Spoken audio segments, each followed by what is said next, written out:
Il y a la relation à l'objet qu'on crée petit à petit, qui devient une partie de nous-mêmes. On pense au projet et quand on y va, on connaît les détails, on sait pourquoi cette porte est là, on sait pourquoi cette fenêtre on n'a pas pu ouvrir parce qu'on aurait voulu mais ça ne marchait pas.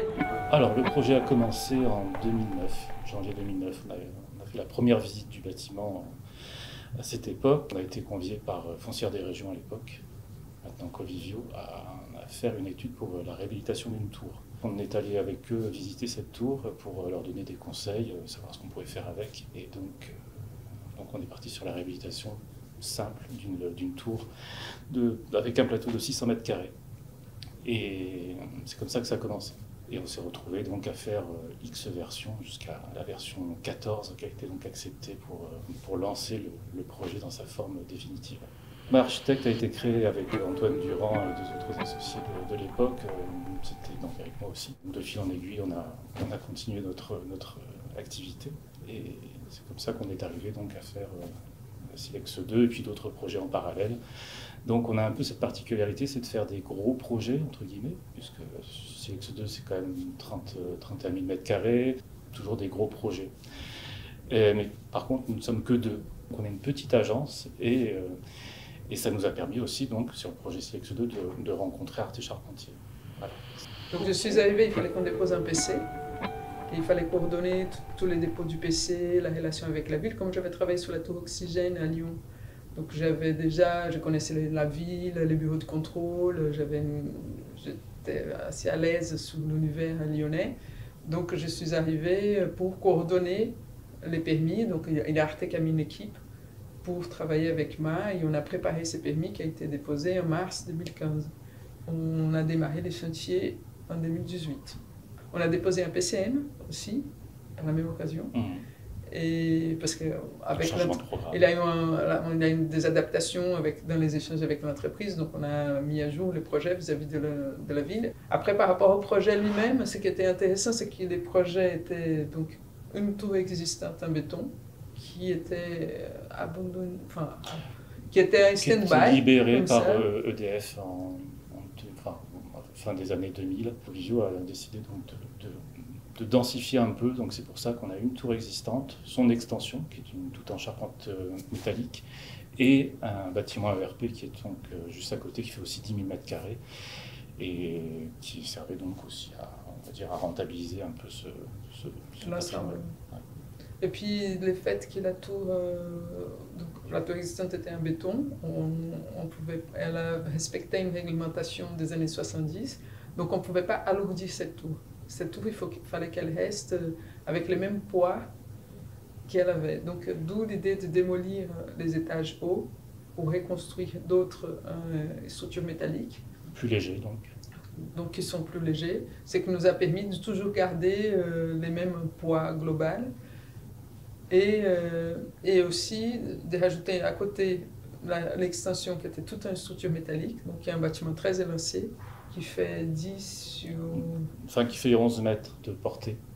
11 mètres de entre portée, les deux systèmes porteurs latéraux. Et après, donc, on a les exosquelettes qu'on peut voir, donc, qui donnent un peu la signature du projet. Qui sont juste derrière moi, ici. Et donc, ces exosquelettes se permettent donc de contreventer cette structure.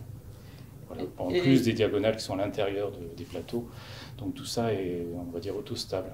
Les deux tours travaillent différemment. Elles sont reliées juste par 2 points au 21e étage, plancher ou du 21e étage. Donc c'est un peu une prouesse technique. Voilà. Alors le dessin, c'est plus, en tout cas la forme de la tour, c'est le fait d'avoir conservé l'existant. L'existant était composé on avait donc des trémies d'ascenseurs qui étaient déjà existantes. Et on s'est dit, plutôt que d'augmenter la capacité des ascenseurs, on va se limiter à ce que la capacité d'ascenseur de l'époque nous permettrait de développer. Après, comme on avait fait plusieurs études avant, donc une douzaine d'études, on savait qu'on pouvait monter plus haut. On avait fait une version à 200 mètres de haut. La tour, je vais juste te donner un petit exemple, c'est que la tour est aussi en biais parce qu'on a un plafond ici à 90 mètres et après un plafond à 130 mètres, juste à poser. Et ce qui fait qu'il y a une légère inclinaison et tout ça fait qu'on rentre dans le volume du PLU. Ça nous a donné aussi un profil très, très reconnaissable et assez emblématique maintenant de la skyline lyonnaise. Assez naturellement, j'ai pris la coordination des études. Antoine et Stéphane, ils ont pris les façades parce qu'ils avaient conçu toutes les façades. Arte a fait toute la partie développement des plateaux. Avec les échanges avec les bureaux d'études, on faisait ensemble. Donc chacun ils ont tous travaillé sous les GH, nous sur voilà, le on s'est partagé un peu la tâche après au niveau développement, puisque le concept était déjà en place, et ce qui fait qu'on s'est séparé le travail. On a pris donc l'IGH, enfin l'architecte a pris l'IGH en conception, enfin en développement plutôt, et après Arte a pris donc le RP. Donc, et les façades étaient, on va dire, coordonnées par Antoine qui gérait l'aspect, on va dire, façade de ce bâtiment. Voilà, c'était fluide, c'était simple en fait, ça s'est passé simplement. Et voilà. Non, c'était une très bonne expérience. Il n'y a pas eu de problème. C'est surtout le temps passé sur le projet. C'est un projet qu'on a initié en 2009, ce qui fait que ça fait quasiment 13 ans qu'on travaille dessus. Et bizarrement, j'ai envie de dire que il n'y a pas vraiment d'émotion à le laisser partir. Voilà, je suis très content que ça se finisse en fait et de passer à autre chose, enfin, j'ai envie de dire enfin. Mais j'aime beaucoup ce projet, ça c'est sûr, c'est une expérience incroyable. Et puis en plus, on a quand même développé des choses un peu innovantes. Enfin, je pense surtout à la charpente métallique, à cet exosquelette, et puis même le travail de conception par rapport à rattacher ce bâtiment à la rue, puisqu'avant c'était un bâtiment qui était enchâssé dans une dalle des années 70, donc déconnecté de son quartier, de son environnement. Et donc on a fait aussi ce travail-là. C'est pas juste un travail d'architecture, on va dire formelle, c'est qu'en fait il y a toute une réflexion. Bon, évidemment ça a pris du temps, mais c'est toute une réflexion qui porte ses fruits. Et donc maintenant on voit que le projet est très apprécié, même avec la nouvelle mandature de la mairie. Enfin, on voit que les équipes qui sont arrivées apprécient aussi ce travail sur un IGH qui est un peu problématique maintenant, mais bon, en tout cas, c'est bien reçu, et puis on est très satisfait du travail exécuté. Moi, je trouve sur les projets longs comme ça, c'est des projets qui prennent 7 ans de ma vie, en tout cas de 2014 à 2021. Il y a la relation à l'objet qu'on crée petit à petit, qui devient une partie de nous-mêmes. On pense au projet et quand on y va, on connaît les détails, on sait pourquoi cette porte est là, on sait pourquoi cette fenêtre on n'a pas pu ouvrir parce qu'on aurait voulu mais ça ne marchait pas.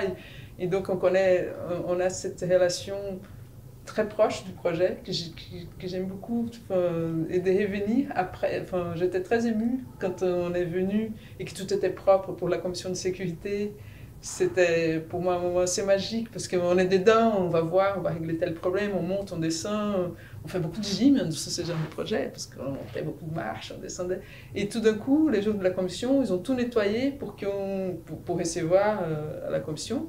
Et là, on a vu les projets, et ils se dévoilaient de façon propre et on a pu justement, on n'était pas au cœur de l'action, on a pu donc apprécier ces projets et voir comment ils rendaient ce qu'on avait imaginé, que ce soit l'architecture intérieure, l'architecture elle-même.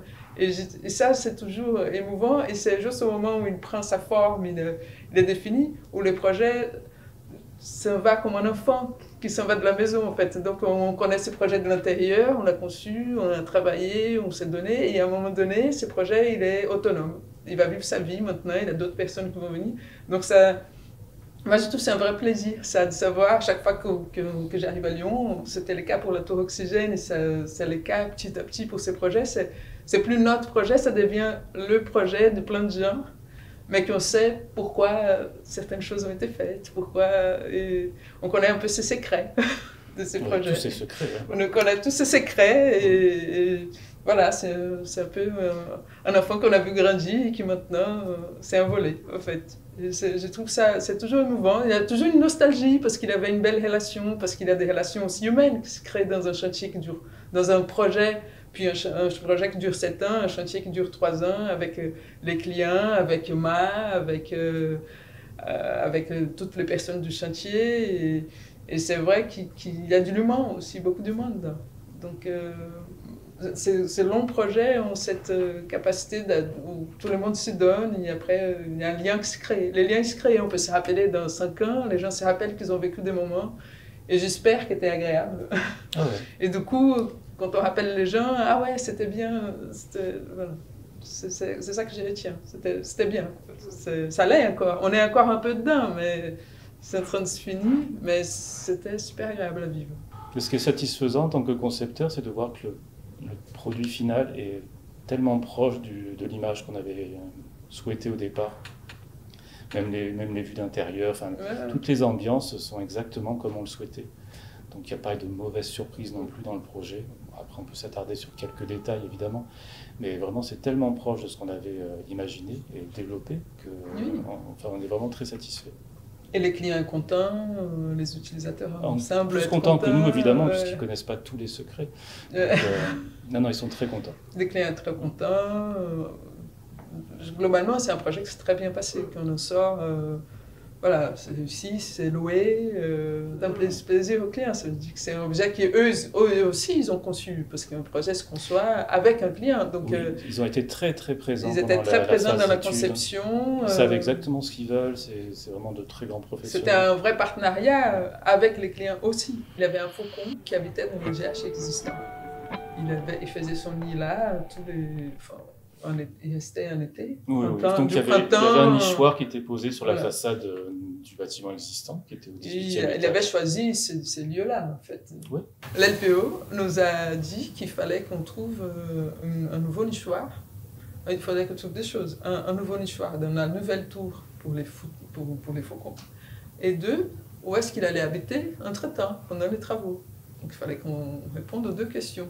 Ça fallait les journaux. En fait, c'était un point bloquant pour notre permis de construire quand même, de trouver une solution pour ce problème. C'était pas anodin, c'était pas une anecdote.